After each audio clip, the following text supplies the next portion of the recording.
Just in case you think Valentine's Day is just for the young, check this out.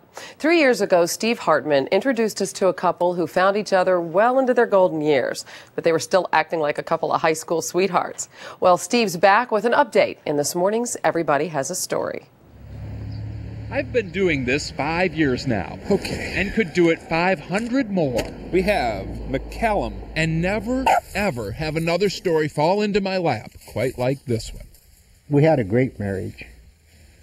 Newt's wife, Phyllis, died of breast cancer in '94. After, he tried to keep busy with little projects around the house, but says each day felt like just another X on the calendar. You just got so many hours a day to get rid of. And each calendar, just another year without her. Thanks for 32 wonderful, love-filled years. And may we have many, many more. All my love, Phil. And then there you are, just like right now. He had all the symptoms of clinical depression. Anine McCallum is Newt's nurse practitioner and his daughter-in-law. It was difficult because I knew he could be helped and feel a whole lot better, and I couldn't get him to do it. Newt said when God wanted him to feel better, he'd feel better, and left it at that. Meanwhile, across town, another life was practically paralleling Newt's. I thought I was going to lose my mind completely. Naomi Coddington lost her husband to a heart attack. He died playing his saxophone. Two people living in the past, about to leave it all behind. For years, Newt's daughter-in-law had been trying to get him to come down here to the local senior center, where they have a potluck every Thursday. But not until about 3 months ago did he finally agree.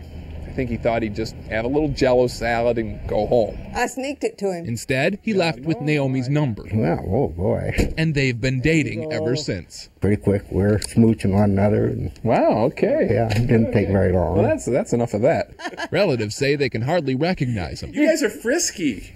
I know. It is absolutely night and day difference. Of course, Newt and Naomi both credit God for bringing them together and thank him daily. So it's no wonder Naomi was confused that cold December night. I was sitting on the couch when he came in, and he got down on his knees, and I thought he was going to pray. I thought we were praying. So I bowed my head. And that's when he proposed to me. She told him yes. And on Valentine's Day, 2001, she told him again. You may kiss the bride.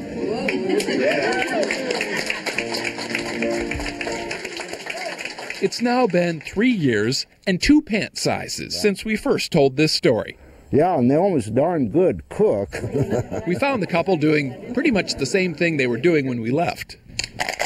One of their favorite activities now is Yahtzee. In fact, they play so much, Naomi now suffers from Yahtzee elbow.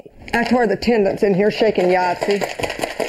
I had to go on strong medication. She doesn't shake it like she did. Who does? Newt and Naomi also spend a lot of time traveling to some faraway places, but mostly just back and forth between houses. Can you carry that? Oh, yes. They spend half the week at his place and the other half at hers. Basically, we both got junk that we don't want to part with. And none of our junk goes together. Right. She's got one kind of junk and I got another. Her house, his house. They say their relationship always has been a little odd couple-y. Him being the Oscar, Trying to do what we normally do. her the Felix. I wash all my garbage. But I have learned not to be so particular with my house. And I do better now, don't I? Much better. Do better now than I did. The hardest part of any love story is living happily ever after. But Newt and Naomi say as long as you compromise and sacrifice, it is possible. And if you can pick up a long straight, that helps too. A 6. Stupid 6. For The Early Show, I'm Steve Hartman in Camden, Tennessee.